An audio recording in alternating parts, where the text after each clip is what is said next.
Next point आहे scalar triple product. Important point. याची definition कशा पद्धतीने केलेली आहे बघा. स्केलर ट्रिपल प्रोडक्ट याचा अर्थ याच्यामध्ये तीन व्हेक्टर्स असतील. ए bar, B bar, C bar. A bar, B बार आणि सी बार. याच्यामध्ये पहिल्यांदा बी बार क्रॉस सी बार हा क्रॉस प्रोडक्ट कन्सिडर करायचा आहे आणि त्याच्यानंतर त्याच्याशी ए बार बरोबर डॉट प्रोडक्ट घ्यायचा आहे. म्हणजे याच्यामध्ये क्रॉस प्रोडक्ट आणि डॉट प्रोडक्ट ह्या दोघांचंही कॉम्बिनेशन आहे.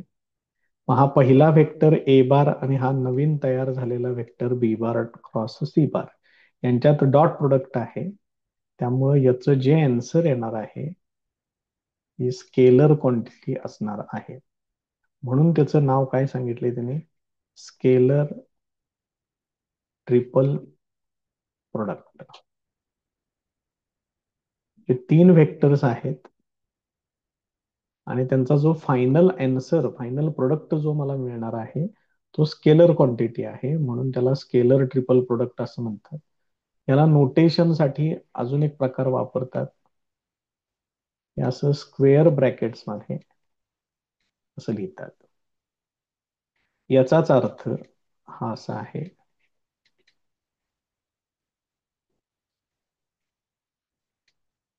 मग हे असं त्यांनी याला वेगळं नोटेशन आणि वेगळं नाव पण त्याला दिलेलं आहे. ते म्हणतात त्याला बॉक्स प्रोडक्ट. बघा कशा पद्धतीनं आहे ते. आपण ज्यावेळेला बी बार क्रॉस सी बार घेतो, समजा मी इथं बी बार क्रॉस सी बार एवढाच प्रोडक्ट जर मी घेतला तर आपण ते कशा पद्धतीने मांडतो? डिटर्मिनंट घेतोय आणि डिटर्मिनंट मध्ये आय बार, जे बार, के बार, बी बारचे कोइफिशियंट घेतोय बी1, बी2, बी3. सी बारचे कोइफिशियंट सी1, सी2, सी3. मग हेच जर तुम्ही A bar dot B bar cross C bar असं जर घेतलं तर हा जो प्रोडक्ट आहे तो प्रोडक्ट असा येतो. पहिल्यांदा ए बारचे कोइफिशियंट घ्यायचे A1, A2, A3. त्याच्यानंतर हे पुढच्या दोन रोजना आहे असंच ठेवायचं B1, B2, B3, C1, C2, C3. मग स्केलर ट्रिपल प्रोडक्ट सोडवा म्हणून सांगितलं की या पद्धतीनं तुम्हाला डिटर्मिनंट सोडवावा लागेल.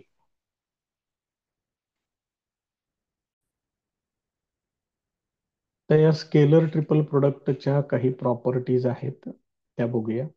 पहिलं सांगितलेलं आहे cyclic change of vectors A bar, B bar, C bar in a scalar triple product does not change its value. Important property. हे वापरावं लागेल आपल्याला प्रॉब्लेम सोडवताना.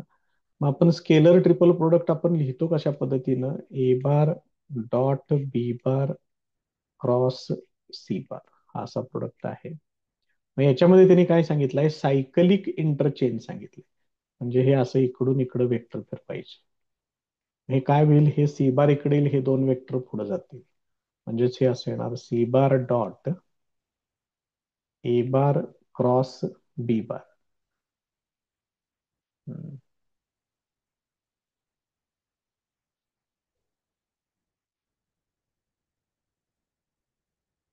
मी तर या पद्धतीने येईल ते. त्याच्यानंतर आणखीन एक सायकलिक चेंज हा जर तुम्ही असा केला तर हे काय होणार? हे बी बार पुढे येणार इथं बी बार डॉट हे सी बार आणि ए बार पुढे जातील सी बार क्रॉस ए बार. हेच तुम्ही बॉक्स मध्ये कसं लिहू शकताय?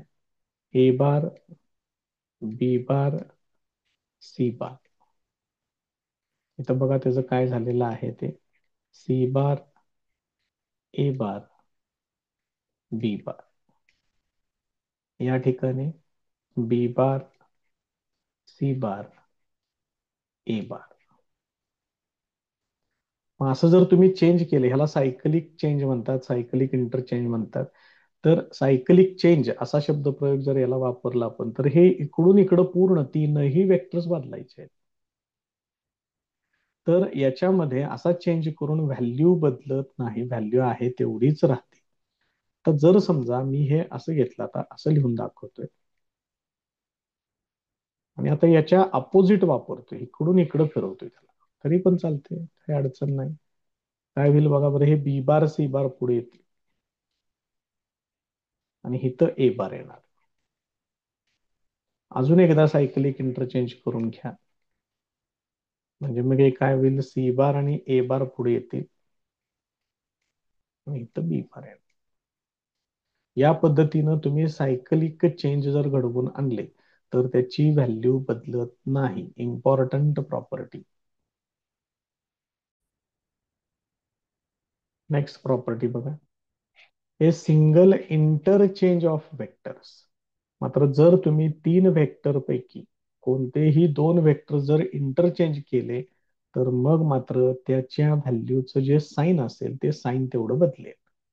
म्हणजे जर समजा तुम्ही असं घेतलं, A bar dot B bar cross C bar, याच्यातले तुम्ही कुठलेही दोन वेक्टर जर समजा बदलले, समजा मी हे एवढंच बदल, इथं मायनस घ्यावं लागेल, B bar dot A bar cross C bar हे असं घ्यावं लागेल. बघा लक्षात येते का? मग हेच जर समजा तुम्ही बॉक्स मध्ये मांडलं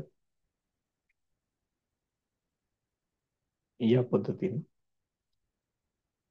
तर ह्याच्या इथं जसं चेंज केलं मी ए बार आणि बी बार, ते जर चेंज केलं तर पुढं मायनस ठेवायचं, B bar A bar C बार.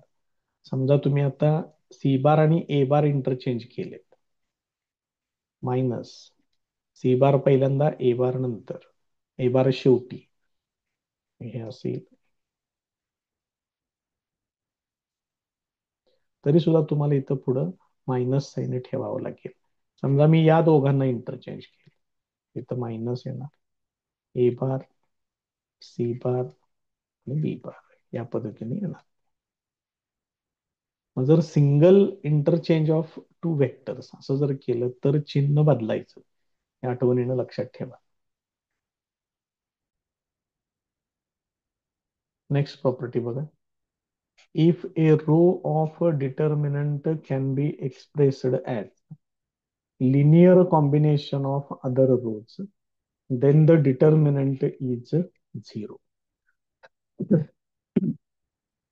समजा एकूण तीन रोज आहेत, R1 R2 R3. तर याच्यातला कोणताही एक रो उरलेल्या दोन रोच लिनियर कॉम्बिनेशन म्हणून जर लिहिता येत असेल, तर पूर्ण त्या डिटर्मिनंटची व्हॅल्यू 0 येते. ही प्रॉपर्टी करण्यापेक्षा एक दोन स्टेप्स जर केल्या तर तुम्हाला अगदी सोपा रिझल्ट मिळतो आणि तो डिटर्मिनंट आन्सर त्याचं 0 येतं. त्यामुळे ही प्रॉपर्टी शक्यतो करून कोण डायरेक्ट वापरत नाहीत. त्याच्या पुढे बघा काय सांगितले, हे महत्वाचं आहे बघा आता इथे, the scalar triple product of vectors is 0 if any one of the following is true. One of the vectors is 0, scalar triple product 0 होणार. Any two vectors are collinear, तशा परिस्थितीत सुद्धा स्केलर ट्रिपल प्रोडक्ट 0 असेल. आणि three vectors R coplanar, हे सगळ्यात महत्वाचे application आहे. जर तीन व्हेक्टर्स कोप्लेनर असतील तर त्यांचा स्केलर ट्रिपल प्रोडक्ट 0 येतो. This is a very very very important. त्यामुळे हे व्यवस्थित करून ठेवा, प्रॉब्लेम मध्ये आपण हे यूज करणार आहे.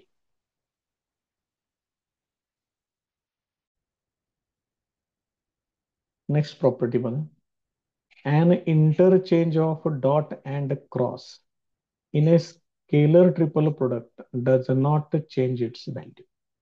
म्हणजे हा जो स्केलर ट्रिपल प्रोडक्ट आहे त्याच्यामध्ये तुम्ही डॉट आणि क्रॉस हे इंटरचेंज करू शकता. बघा इथे केलेलं आहे, इथे लिहून दाखवतो ते परत एकदा. ही महत्वाची प्रॉपर्टी आहे, येईल कुठंतरी वापरायला तुम्हाला ते.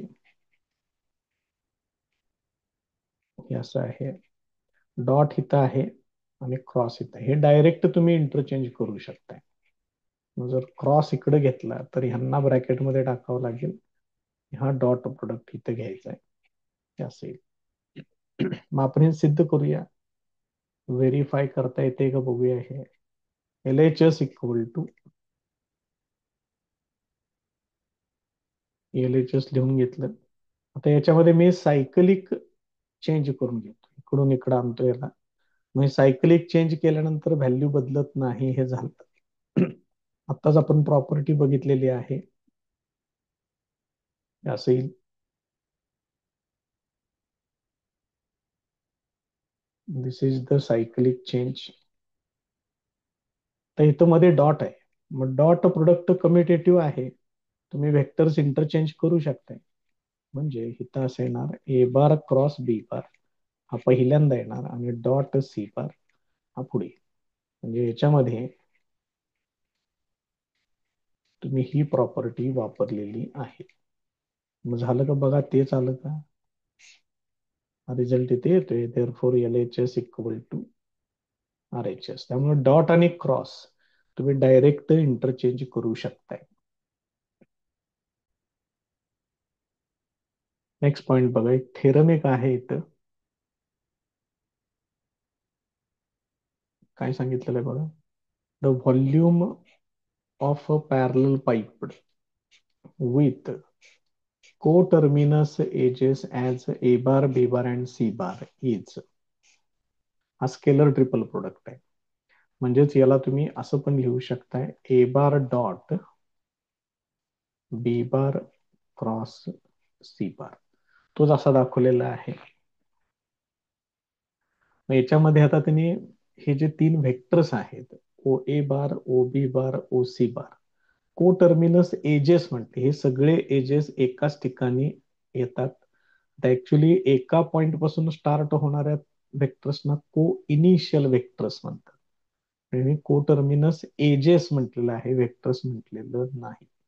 व्हेक्टर्स घेताना मात्र ओ ए बार, ओ बी बार, ओ सी बार हे कन्सिडर केलेले आहेत. इथं ओ ए बार आहे, त्याच्यानंतर हा ओ बी बार आहे इकडं,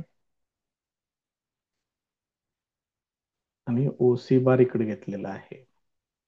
मग याच्यामधले बी बार आणि सी बार जे कन्सिडर केलेले आहे ते बेस मध्ये घेतलेत, आणि ए बार वेक्टर जो आहे तो इकडे कन्सिडर केलेला आहे. मग बी बार आणि सी बारचं मिळून बघा इथं, हा असं हा बेस पॅरलोग्राम तयार होतोय. आणि याची जी हाईट आहे ती हाईट अशी घेतलेली आहे, इकडून इकडे परपेंडिक्युलर ड्रॉ केलेला आहे, इथं 90 डिग्रीज असं साईन पण केलेलं आहे. मग त्यांनी काय कन्सिडर केले याच्यामध्ये, त्यांनी प्रोजेक्शनचा बेस वापरलाय, प्रोजेक्शनची डेफिनेशन वापरली.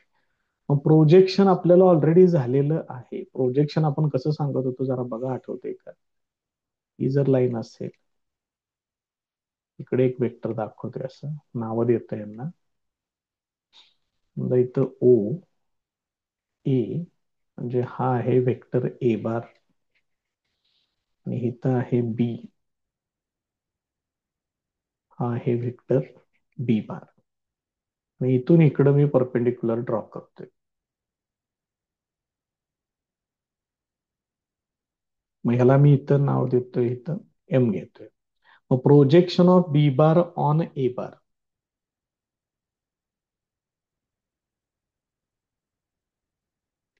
Projection of B bar on A bar, हा प्रोजेक्शन कोण आहे, ओ एम आहे.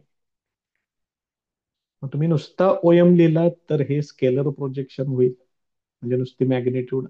आणि ओ एम बार लिहिलं तर हे व्हेक्टर प्रोजेक्शन होईल. आता आपल्याला इथं स्केलर प्रोजेक्शन पाहिजे आहे. मग हा ओ एम कसा काढतात, तर ह्या दोघांचा डॉट प्रोडक्ट घेतात, ए बार डॉट बी बार, आणि ज्याच्यावरती प्रोजेक्शन आहे त्याची मॉड व्हॅल्यू घेतात. हे आपण आधी पण बघितलेलं आहे, त्याचे प्रॉब्लेम सुद्धा आपण बघितलेले आहेत. त्यामुळे ही हे बेसिक याच्यामध्ये वापरले. त्यामुळे सिद्धता हीच करा, ही सिद्धता एकदम सिंपल आहे. एक किरकोळ 2-3 स्टेप्स आहेत फक्त, जास्त काय त्याच्यामध्ये नाहीये. आता हे कसं कन्सिडर केलेलं आहे ते बघा. ओ ए बारला ए बार घेतले, ओ बी बारला बी बार आणि ओ सी बारला सी बार, हे आपण दाखवलं याच्यात. AP equal to height of parallelepiped, हा पॅरलेलो पाईपड आहे, त्याची हाईट ती पण आपण मगाशी दाखवली एपी बार. मग व्हॉल्यूम कसा फाइंड आउट करायचा असतो? Volume equal to area of base into height. मग इथं बेस कसला आहे? बेस आहे पॅरलेलोग्राम, हाईट आहे एपी. मग याच्यामध्ये एपीचाच पार्ट महत्वाचा आहे. एपी साठी त्यांनी काय कन्सिडर केले बघा, परत एकदा दाखवतोय मी इथं. एपी ला त्यांनी असं कन्सिडर केलंय, ह्या एपीचं, सॉरी, ह्या ओ एचं एपी वरचं प्रोजेक्शन कन्सिडर केलंय. बघा कसं आहे ते. मग हा एपी कोण आहे ते इंटरेस्टिंग आहे. एपी तो त्यांनी कसा कन्सिडर केलाय बघा, इकडं बी बार आहे, त्यानंतर इकडं सी बार आहे. मग या दोघांचा जर तुम्ही क्रॉस प्रोडक्ट घेतला बी बार आणि सी बारचा, तर तो बी बार क्रॉस सी बार असा परपेंडिक्युलर येणार या दिशेमध्ये.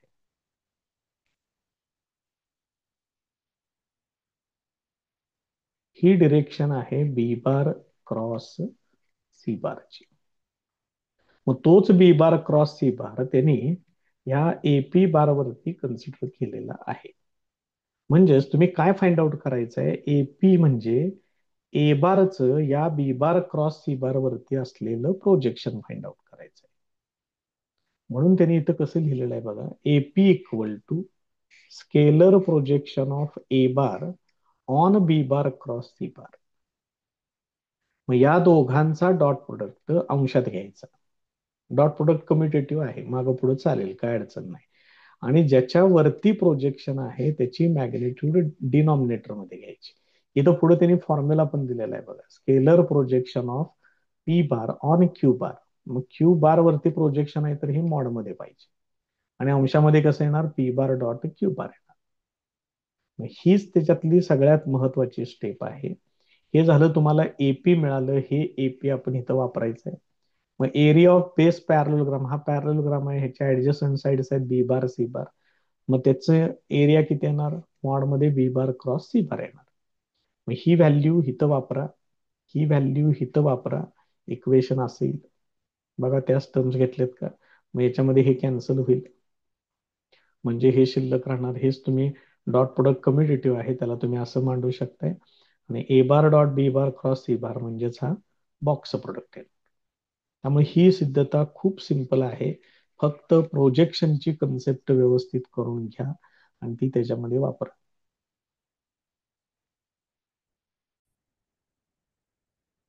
नेक्स्ट थेरम बघा. The volume of a tetrahedron with co-terminus edges A bar B bar and C bar is.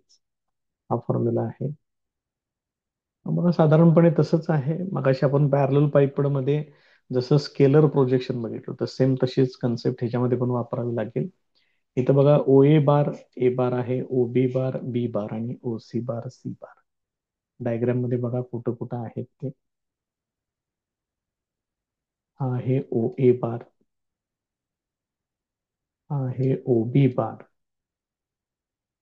हा आहे ओ सी बार. हे तीन व्हेक्टर्स ए बार बी बार आणि सी बार. टेट्राहेड्रॉन सांगितलेला आहे ओ ए बी सी. हा टेट्राहेड्रॉन घेतलेला आहे इथं. AP is the height of tetrahedron. AP height दाखवायची आहे त्याच्यात, ती इकडून इकडे दाखवायची आहे या पद्धतीनं.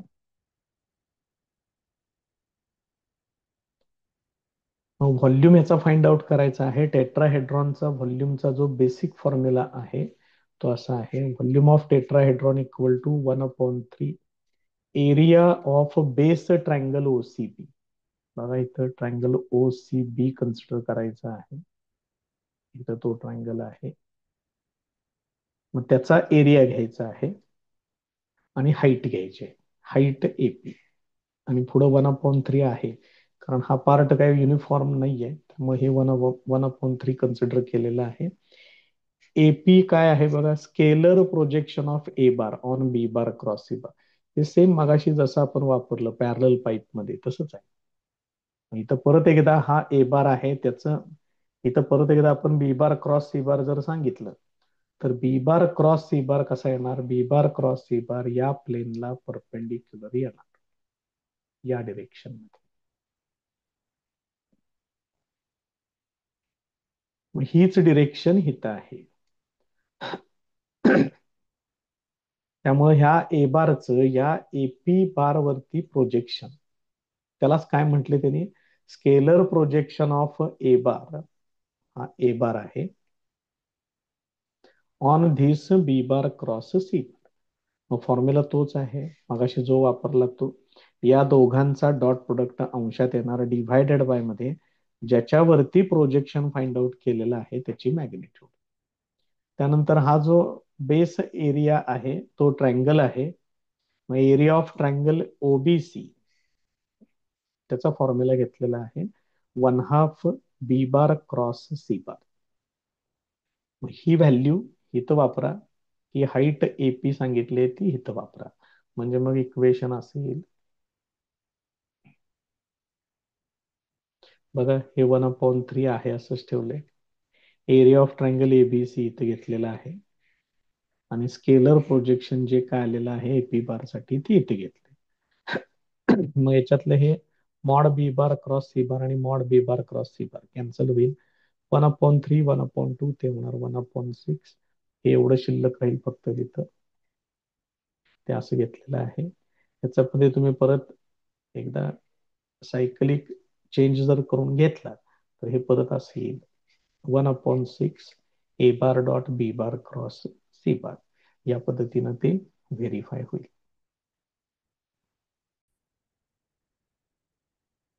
जसा स्केलर ट्रिपल प्रोडक्ट आहे तसा अजून एक प्रकारचा प्रोडक्ट तो म्हणजे व्हेक्टर ट्रिपल प्रोडक्ट. याच्यामध्ये पण 3 व्हेक्टर्स असतील, मात्र प्रोडक्ट झाल्यानंतर जी क्वांटिटी मिळेल ती व्हेक्टर क्वांटिटी असेल. त्याच्यासाठी नोटेशन असं आहे A bar cross B bar cross C bar आणि त्याचं अँसर जे आहे ते असं येते. आणि हे सगळं विदाऊट प्रूफ आहे, त्यामुळे याच्यावरती फारसा काही प्रॉब्लेम्स वगैरे म्हणा इतके नाही आहेत आणि त्याच्यावरती फारसे रिझल्ट वगैरे यांचं सुद्धा डिस्कशन नाहीये. हे फक्त जरा काळजीपूर्वक करावं लागेल तुम्हाला. हे कसं आहे बघा, ए बार डॉट सी बार पहिल्यांदा घ्यायचंय, मग त्याला बी बार न डॉट प्रोडक्ट करायचंय. म्हणजे ए बार डॉट सी बार ही पहिली टर्म स्केलर क्वांटिटी येईल, नंबर येईल, त्यानं बी बारला मल्टिप्लाय करा, मायनस ए बार डॉट बी बार यांचा डॉट प्रोडक्ट करायचा आणि मग त्याला सी बार न मल्टिप्लाय करायचं. म्हणजे थोडक्यात हे जे आत 2 व्हेक्टर्स आहेत हे नंतर येतात इथं. बघा कशा पद्धतीनं आहे ते. मग हे जर समजा हे असं घेतलं इथं, तर इथं बघा बरं कशा पद्धतीनं केलेलं आहे. ए बार डॉट सी बार, बाहेर इथं बी बार घेतलेला आहे, म्हणजे हा पहिल्यांदा घेतलाय इथं. बघा लक्षात येते का, आणि A bar B bar dot C बार घेतले इथं आणि बाहेर नंतर ए बार घेतलेला आहे. म्हणजे याच्यामध्ये चेंज होते बरं का, लक्षात ठेवा. हा जर तुम्ही क्रॉस जो इथं क्रॉस क्रॉस जे आहेत, कुणामध्ये घेतलाय तुम्ही क्रॉस प्रोडक्ट, दुसऱ्या आणि तिसऱ्यामध्ये जर घेतला तर रिझल्ट असा येतो. तोच पहिल्यांदा क्रॉस प्रोडक्ट जर पहिल्यामध्ये आणि दुसऱ्यामध्ये घेतला तर हा असा येतो. मग हा रिझल्ट आणि हा रिझल्ट वेगवेगळे आहेत, लक्षात घ्या. बघा याच्यातली पहिली टर्म सेम आहे पण दुसरी टर्म वेगवेगळी आहे. जरा काळजीपूर्वक बघा. त्यामुळे हा जो रिझल्ट आहे तो रिझल्ट कसा केलेला आहे बघा बरं तुम्ही, असं घेतलं, मायनस केलेलं आहे त्या ठिकाणी. ठीक आहे, जे असेल ते ह्याच्यावरती काय फारसे रिझल्ट प्रॉब्लेम्स असे काही नाही आहेत त्याच्यामध्ये. त्यामुळे हे इक्वल टू लिहिताना कशा पद्धतीने लिहिलेलं आहे, काय काय केलेलं आहे जरा बघून घ्या व्यवस्थित त्या ठिकाणी. त्यामुळे हे इक्वल नाही आहेत, तेच परत पुढे दिलेलं आहे. हे अशा पद्धतीने इक्वल येत नाही. याच्यामध्ये क्रॉस प्रोडक्ट मध्ये जर तुम्ही हे दोघांना इंटरचेंज केलं तर इथं फक्त मायनस येईल, एवढंच होईल. याच्यापेक्षा पलीकडे काय होणार नाही. मात्र जर तुम्ही डायरेक्ट पहिल्या दोन वेक्टर्सना ब्रॅकेटमध्ये घेतलं म्हणजे त्यांचा क्रॉस प्रोडक्ट पहिल्यांदा आणि नंतर सी बार घेतलं तर रिझल्ट वेगळाच येतो इथं. त्यामुळे हे लक्षात ठेवा व्यवस्थित. A bar cross B bar cross C bar is a linear combination of B bar and C bar. Hence it is coplanar with B bar and C. इथं डायग्राम मध्ये दाखवले बघा. हे बघा B बार आणि C बार इथं आहेत. यांचा जो क्रॉस प्रोडक्ट आहे तो इथे येतो आणि मग नंतर परत A बार आणि B बार क्रॉस C बार घेतलं तर तो इकडे येतो. मग लक्षात ठेवा फक्त कुठं लागलं तर आपलं तेवढं एखाद दुसरा MCQ वगैरे काय आलं तर तेवढ्यासाठी फक्त बघून ठेवा. शक्यता फार कमी आहे याच्यावरती प्रश्न येण्याची. याच्यावरचे प्रॉब्लेम्स बघूया आपण. नेक्स्ट एक्सरसाइज काय सांगितले बघा. Find A bar dot B bar cross C bar. A bar दिलेला आहे, बी बार दिलाय आणि सी बार पण दिलेला आहे. डिटर्मिनंट तयार करा आणि सोडवायला घ्या ते. A bar dot B bar cross C bar this is equal to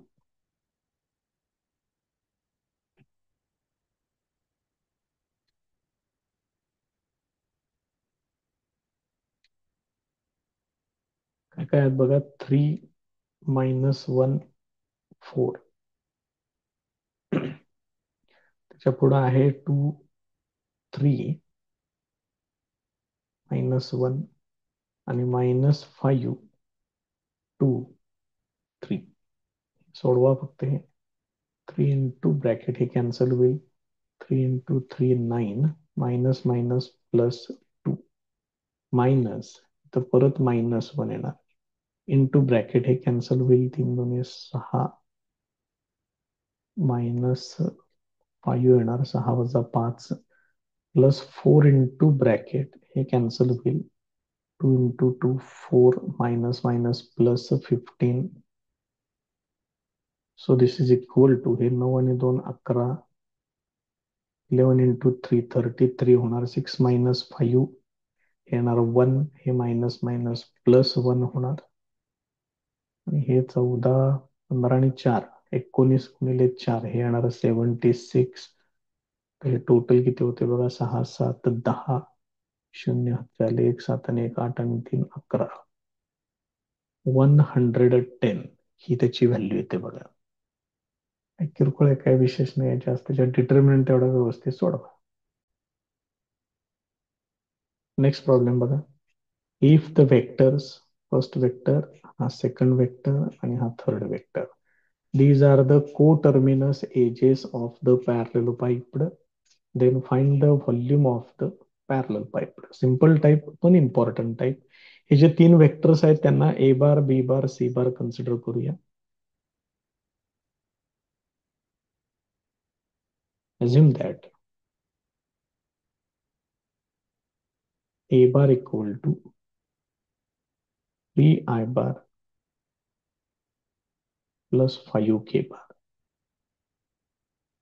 b bar equal to 4i bar plus 2j bar minus 3k bar and c bar equal to 3i bar plus j bar plus 4k bar are coterminous edges of parallelopipe. मग त्याचाच volume मला find out करायचा आहे.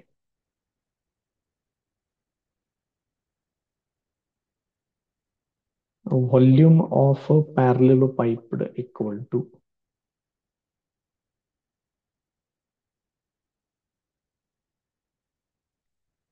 A bar dot B bar cross C bar असे येईल.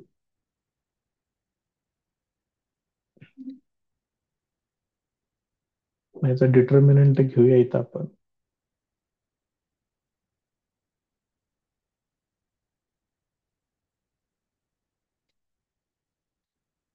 काय बघा, 3 जे बार नाही आहे, त्यामुळे 3 0 5. बी बार मध्ये 4 2 - 3. त्यानंतर सी बार मध्ये 3 1 आणि 4. या पद्धतीने घ्यावं लागेल. आता हे सिम्प्लिफाय करूया ह्याला, बघूया काय काय होतं याचं.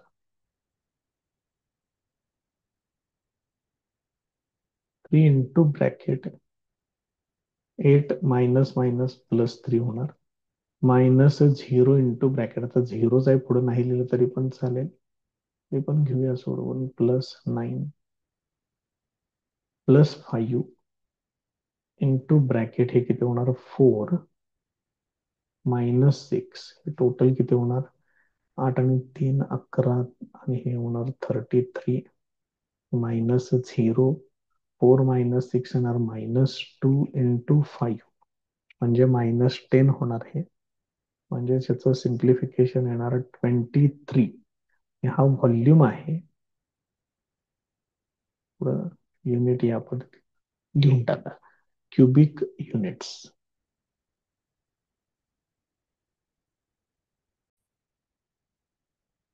नेक्स्ट प्रॉब्लेम बघा.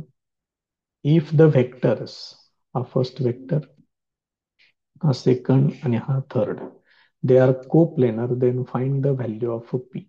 Important type. कोप्लेनर सांगितलेले आहेत. 3 वेक्टर्सना पहिल्यांदा नावं देऊया. assume that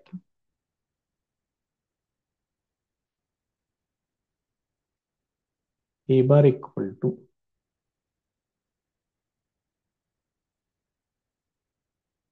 -3 I bar plus 4j bar -2k bar. त्यानंतर b bar equal to I bar plus 2k bar, c bar equal to I bar minus pj bar are coplanar. जर 3 vectors coplanar असतील तर त्यांचा scalar triple product 0 असतो. Therefore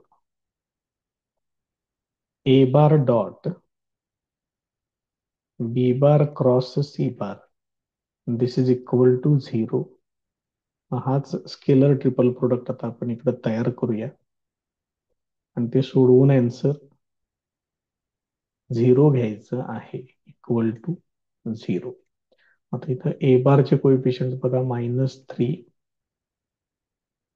4 -2. B bar साठी I बार आणि के बार आहे 1 आणि 2. जे बार नाही आहे त्यामुळे इथं 0 येणार. तर सी बार मध्ये आय बार आहे, जे बार आहे, के बार नाही आहे, हे 0 येणार इथं. हे सिम्प्लिफिकेशन करूया याला. Therefore -3 into bracket 0 minus minus plus 2p हे असं येणार. -4 into bracket 0 minus 2 plus -2 into bracket हे कॅन्सल होईल, -p -0 this is equal to 0. तर हे सोडवा, हे टोटल होईल, ते येणार -6p येणार. नंतर हे मायनस मायनस +8 होणार, तर मायनस मायनस +2p येणार. दिस इज इक्वल टू 0. मग हे टोटल किती होणार, -4p +8 इज इक्वल टू 0 होणार. देअरफॉर -4p पलीकडे पाठवतोय, तिकडे गेल्यावर प्लस होईल, 4p equal to 8. Therefore p equal to 2. हे त्याचं आन्सर.